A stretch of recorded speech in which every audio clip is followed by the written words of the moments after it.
नमस्कार बंधुरा welcome back to my channel. केमन आছেন সবাই? आशा করছি সবাই খুব ভালো আছেন আর আমিও অনেক ভালো আছি। আজকের হাজির হয়েছি দারুণ টেস্টি নিরামিষ পাঁচ মিশালি সবজি রেসিপি নিয়ে। যে কোনো নিরামিষ দিনে আপনারা এইভাবে পাঁচ মিশালি সবজি রান্না করে দেখুন, অপূর্ব স্বাদ হয় খেতে। নিরামিষ দিনে যদি এই রেসিপি থাকে এক থালা ভাত নিমেষেই শেষ হয়ে যাবে। কথা দিচ্ছি এই রান্না যে একবার খাবে বারবার এই রেসিপি তৈরি করার জন্য আপনার কাছে অনুরোধ আসবে। আশা রাখছি আজকের পর্বের রেসিপি আপনাদের খুব ভালো লাগবে।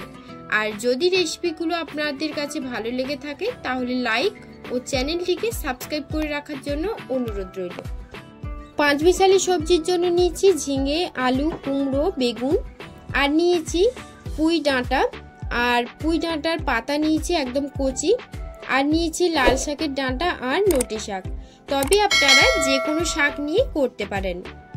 তো এখন একটা গ্যাসে একটা তাওয়া বসিয়ে দিলাম, তার মধ্যে আমি দিয়ে দেব 1 চা চামচ দিয়ে দিচ্ছি গোটা জিরে, তারপর দিয়ে দিচ্ছি 1 চা চামচ মৌরি, এবার দিয়ে দিচ্ছি কালো আর হলুদ সর্ষে 1.5 চা চামচ, তারপর দিয়ে দেব একটা শুকনো লঙ্কা। পাঁচ মিশালি রান্নার জন্য কিন্তু এই মশলাটাই মেন। এই মশলাটা দিলে কিন্তু তরকারির স্বাদটা সম্পূর্ণ আলাদা আসে, অপূর্ব স্বাদ হয় খেতে এই মশলাটা দিলে। তো লো ফ্লেমে রেখে আমি মশলাটাকে খুব ভালো করে নেড়ে চেড়ে ভেজে নেব। তাওয়ার ডান্ডিটা ধরে একটু ভালো করে ভেজে নিচ্ছি। দেখুন মশলাটা ভাজা হয়ে গেছে, এখন এটাকে গুঁড়ো করে নেব। তারপর এখানে ডালের বড়ি নিয়েছি, প্যানে একটু তেল দিয়ে বড়িটাকে আমি লাল লাল করে ভেজে নেব। এখানে আমি ডাল বড়ি নিয়েছি 100 গ্রামের মতন। বড়িটাকে দিয়ে একদম লো ফ্লেমে 2 মিনিট আমি বড়িগুলোকে ভালো করে একদম লাল লাল করে ভেজে নেব।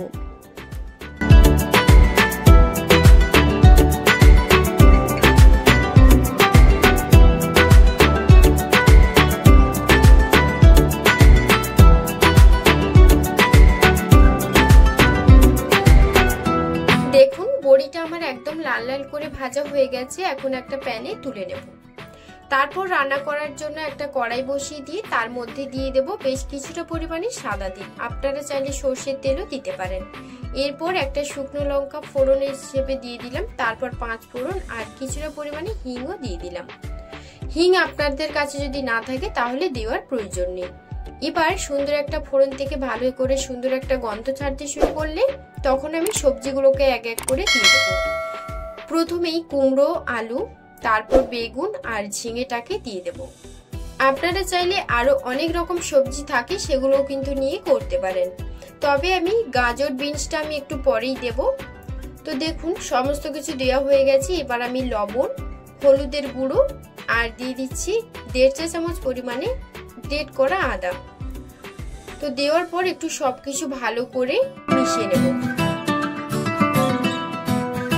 সবজিটা কিন্তু একদম ভালো করে মিশিয়ে একদম রান্নাটা করে নিতে হবে, মানে একদম সবকিছু সবজি একদম নরম হয়ে যাবে সেইভাবে রান্নাটা করে নিতে হবে। 2 থেকে 3 বারের মতন আমি ঢাকা দিয়ে রান্নাটা করে নেব। তো এখন ঢাকা দিয়ে দিয়েছিলাম, তারপর ঢাকনা খুলে আবারও কিছুক্ষণের জন্য সবজিটাকে নেড়ে চেড়ে ভালো করে কষে নিচ্ছি।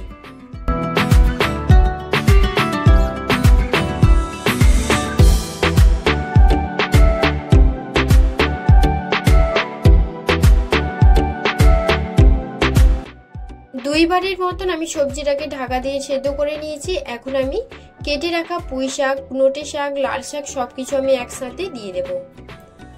সবজিটা যেহেতু একটু বেশি, মানে শাকের পরিমাণটা যেহেতু এখানে একটু বেশি আছে, তাই অল্প অল্প দিয়ে নাড়াচাড়া করে শাকটা যখন একটু জীর্ণ হয়ে আসবে তখন পরবর্তী শাকগুলো আমি এক এক করে দিয়ে দেব। তো দেওয়ার পর শাকগুলো দেওয়ার পর ভালো করে মিশিয়ে নেব। শাকটা দেওয়ার পর 5 মিনিট মতন আমি রান্নাটা করে নিয়েছি। আর দেখুন শাকটা কিন্তু এখন একদম জীর্ণ হয়ে গেছে।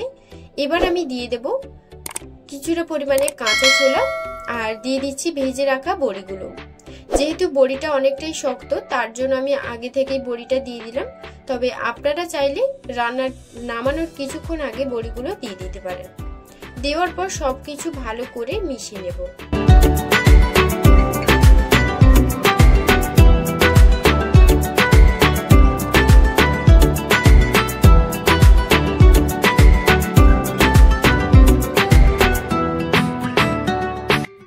সবকিছু ভালো করে মিশিয়ে নেওয়ার পর এখন একটু ঢাকা দিয়ে দেব। 5 মিনিটের মতন একটু ঢাকা দিয়ে রেখে দিলাম। তারপর আমি ঢাকনাটা খুলে নিচ্ছি। ঢাকনাটা খুলে নেওয়ার পর দেখুন ভালো করে আমি সবকিছু মিশিয়ে নিচ্ছি। সবকিছু সবজি ডাঁটা সবকিছু কিন্তু বেশ ভালো করে সেদ্ধ হয়ে গেছে। এখন একটু নাড়াচাড়া করে নেওয়ার পর এখানে আমি দিয়ে দেব কেটে রাখা গাজর আর বিনস। গাজর আর বিনসটা চাইলে আপনারা প্রথমে দিতে পারেন, তবে যেহেতু আমি গাজর আর বিনসটা একদম সরু সরু করে কেটেছি তার জন্য আমি কিছুটা সেদ্ধ হওয়ার পর সবজিটা কিছুটা সেদ্ধ হওয়ার পরই দিলাম। তো দেখুন তারপর দেওয়ার পর ভালো করে সবকিছু একসাথে মিশিয়ে নিচ্ছি।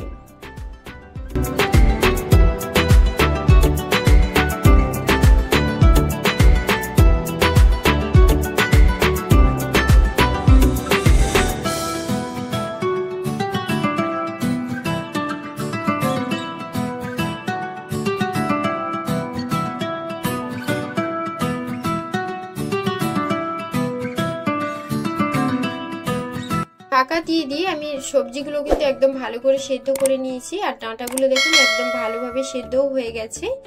এখন আমি কিছু মশলা এর মধ্যে অ্যাড করব। তার জন্য প্রথমেই দিয়ে দিচ্ছি যে মশলাটা আমি গুঁড়ো করে রেখেছিলাম সেটা দিয়ে দেব। তার আগে আমি দিয়ে দিলাম কয়েকটা কাঁচা লঙ্কা আর দিয়ে দিলাম 1 চা চামচের মতন সর্ষের তেল। এতে করে কিন্তু টেস্টটা সব থেকে ভালো আসে। তারপর যে মশলাটা গুঁড়ো করে রেখেছিলাম সেটা আমি পুরোটাই দিয়ে দিলাম। তো দেওয়ার পর এবার দিয়ে দিচ্ছি ঝাল লঙ্কার গুঁড়ো আর জিরের গুঁড়ো 1 চামচ করে দিলাম। দেওয়ার পর সবকিছু খুব ভালো করে মিশিয়ে নেব। রান্নাটা কিন্তু আমার প্রায় কমপ্লিট হয়ে এসছে। তো দেখুন ভালো করে সবকিছু মিশিয়ে নেওয়ার পর 2 মিনিটের মতন আমি নাড়াচাড়া করে নেব। তারপর আমি একটা সার্ভিং বলে নিয়ে আপনাদের দেখাবো। তো দেখুন সবকিছু ভালো করে মিশিয়ে নিচ্ছি প্রায় 2 মিনিটের মতো।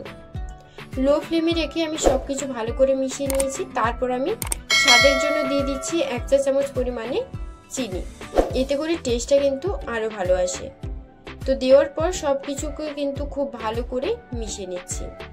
এই রান্নার জন্য যে গুঁড়ো মশলাটা আমি ব্যবহার করেছি এই রান্নার টেস্টটা কিন্তু সম্পূর্ণ আলাদা করবে। এতে করে টেস্টটা কিন্তু দুর্দান্ত আসে। আপনারা এইভাবে একবার বানিয়ে দেখবেন, খেতে অসাধারণ হয়। তো দেখুন রান্নাটা পুরো কমপ্লিট। এখন আমি সার্ভিং বলে নিয়ে আপনাদের দেখাচ্ছি। আমার এই 5 মিশালি রেসিপি একদম রেডি।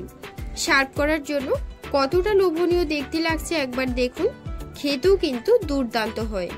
গরম ভাতে যদি এরকম একটা পদ থাকে, এক থালা ভাত শুধু 5 মিশালি তরকারি দিয়ে কিন্তু খাওয়া হয়ে যাবে। আজকের রেসিপি আপনাদের কেমন লাগলো অবশ্যই কিন্তু আমাকে কমেন্টে জানাবেন এবং ভালো লাগলে বাড়িতে অবশ্যই একবার ট্রাই করবেন। যদি আজকের রেসিপি ভালো লেগে থাকে লাইক কমেন্ট শেয়ার করতে একদমই ভুলবেন না। আর সাথে চ্যানেলটিকে সাবস্ক্রাইব করে রাখার জন্য আপনাদের কাছে অনুরোধ রইল। আজকের মতো ভিডিওটা এই পর্যন্ত। আপনারা সবাই খুব ভালো থাকবেন এবং সুস্থ থাকবেন। সবাইকে ধন্যবাদ জানিয়ে আজকের ভিডিওটি এই পর্যন্ত। ধন্যবাদ।